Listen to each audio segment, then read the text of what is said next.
પણ સંત નારદજીને કહે છે કે હે સાધુ પુરુષ, હે સંત પુરુષ. ત્યારે નારદજી ઉભા રહ્યા છે અને પૂછે છે કે આપ કોણ છો? આપની બાજુમાં જે વૃદ્ધ વ્યક્તિ છે એ કોણ છે? કહે છે હે સાધુ પુરુષ, મારું નામ ભક્તિ છે. જ્ઞાન અને વૈરાગ્ય આ બે મારા સંતાનો છે.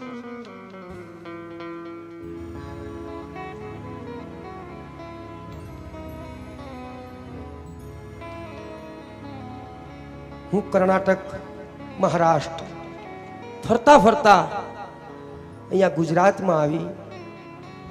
અમારા બંને દીકરા વૃદ્ધ થયા. હું પણ વૃદ્ધ હતી, પણ ધીરે ધીરે આ વૃંદાવનના ભૂમિ ઉપર આવી તો હું યુવાન બની, પણ હજુ મારા બંને બાળકો વૃદ્ધ છે. એટલે ભક્તિના બે પુત્ર છે. એકનું નામ છે જ્ઞાન અને બીજાનું નામ છે વૈરાગ્ય.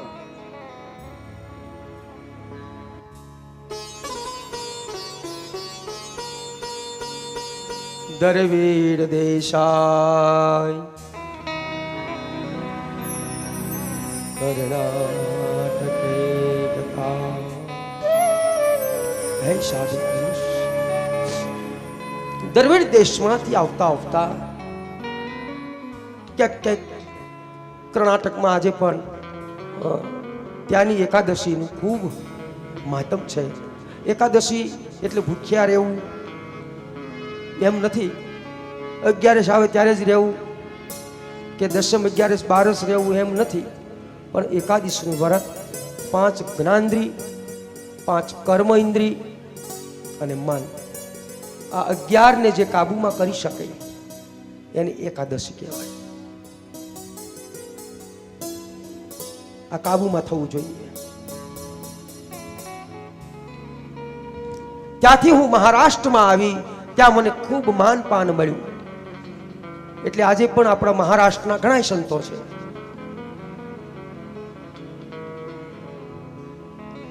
ત્યાર પછી હું ગુજરાતમાં આવીને એમાંય હું દુબળી બની. મારા બંને સંતાનો વૃદ્ધ બન્યા.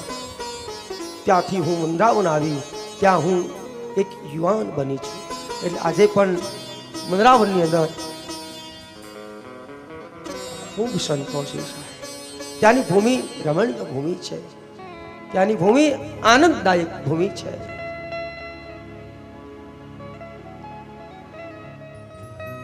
પણ આજે પણ મહારાષ્ટ્ર શંકરાચાર્ય, રામાનુજાચાર્ય, માધવાચાર્ય, વલ્લભાચાર્ય આવા અનેક સંતો સાહેબ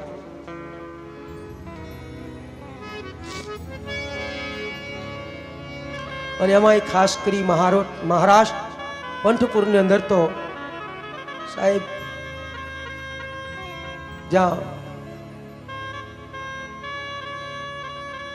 ભગવાન આજે કેડે હાથ દઈને ઉભા છે.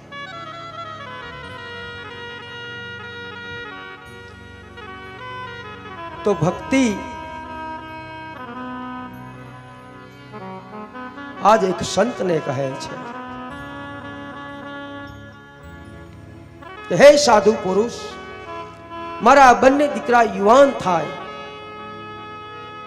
અને અમને પોષણ મળે, અમારું શોષણ ન થાય.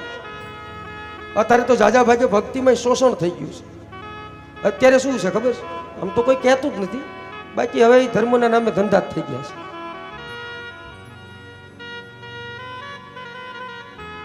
નામ ભગવાનનું અને કામ પોતાનું. પહેલાના સાધુ સંતો વસ્તીમાં રહેતા. પહેલાના સંતો વસ્તીમાં રહેતા અને પોતાની મસ્તીમાં રહેતા. અત્યારના સાધુ મસ્તીમાં છે ને પસ્તીમાં છે, વસ્તીમાં નથી. ખરેખર સાધુનો ધર્મ છે, સાધુએ વસ્તીમાં રહેવું જોઈએ, લોકોની વચ્ચે રહેવું જોઈએ અને લોકોનું કલ્યાણ કરવું જોઈએ. પણ ક્યાંક ને ક્યાંક ભૂલ આપણી હોત છે. આપણને એવા વસ્તીમાં રહેવા વાળા ગમતા નથી. હવે આમાં શું લેવાનું એવું આપણને એવું લાગે છે. એ આપણી ભૂલ છે.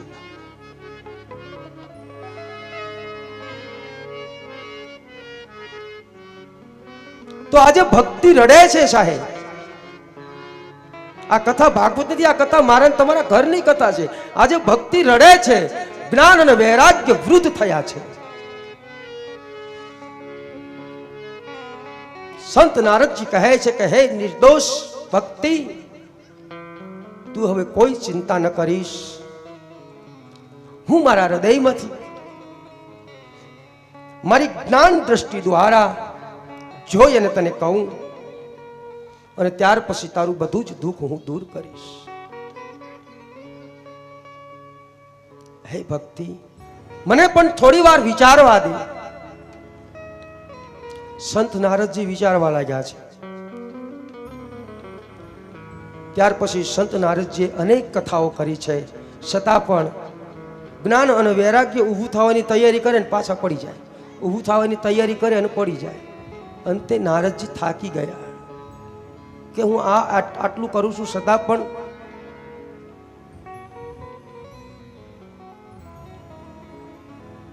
એ વખતે ભક્તિ કહે છે, હે સાધુ પુરુષ, પરીક્ષિત રાજાએ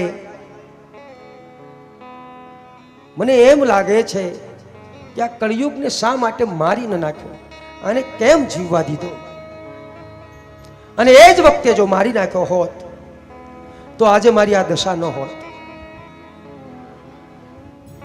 સંત નારદજી કહે છે કે હે ભક્તિ દેવી, કળિયુગને મારવો એ પણ અયોગ્ય છે. પરીક્ષિત રાજાએ જે કર્યું હશે તે બરાબર જ હશે, કારણ કે એની અંદર કદાચ બધાય દુર્ગુણ પણ નહીં હોય, એની અંદર કંઈક સદગુણ હશે. એટલા માટે કદાચ પરીક્ષિત રાજાએ એનો વધ નથી કર્યો.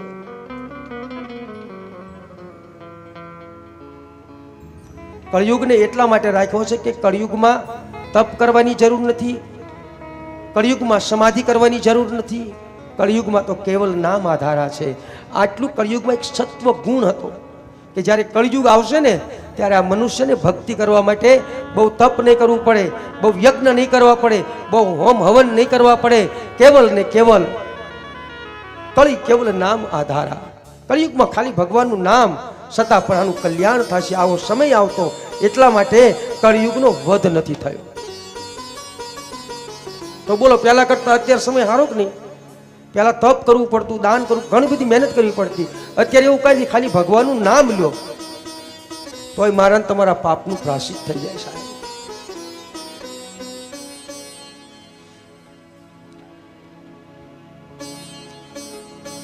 તો બાપ, મારી અને તમારી વાણીથી પણ આ જગતમાં અનેક લોકોને શાંતિ મળતી હોય છે, અને મારી અને તમારી વાણીથી જ અનેક લોકોને દુઃખ ભોગવવું પડતું હોય છે.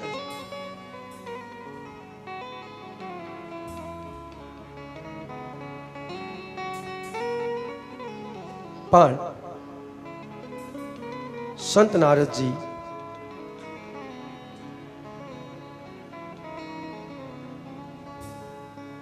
ભક્તિને ખૂબ જ્ઞાનની વાતો ભક્તિની સાથે કરી અને આખિર ભક્તિને કહે છે કે હે ભક્તિ દેવી, હવે તમે ચિંતા ન કરો, હું જ કંઈક કરું છું. અને એ વખતે સંત નારદજી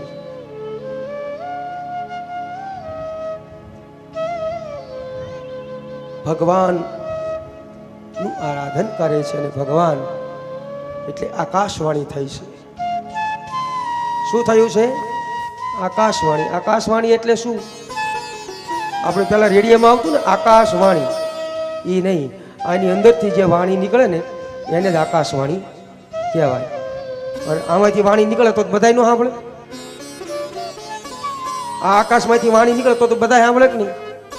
પણ આકાશવાણી એને કહેવાય જેમ આપણામાં 4 વાણી છે, પરા, મધ્ય, પ્રસંતિ અને વેખરી.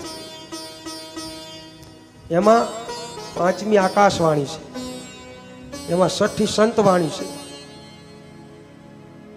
હા, આપણે જે સંતવાણી સાંભળીએ છીએ એ બધા મહાપુરુષોની એ આકાશવાણી હતી એની તે એને અંદરથી એવું કંઈક લાગ્યું સાહેબ.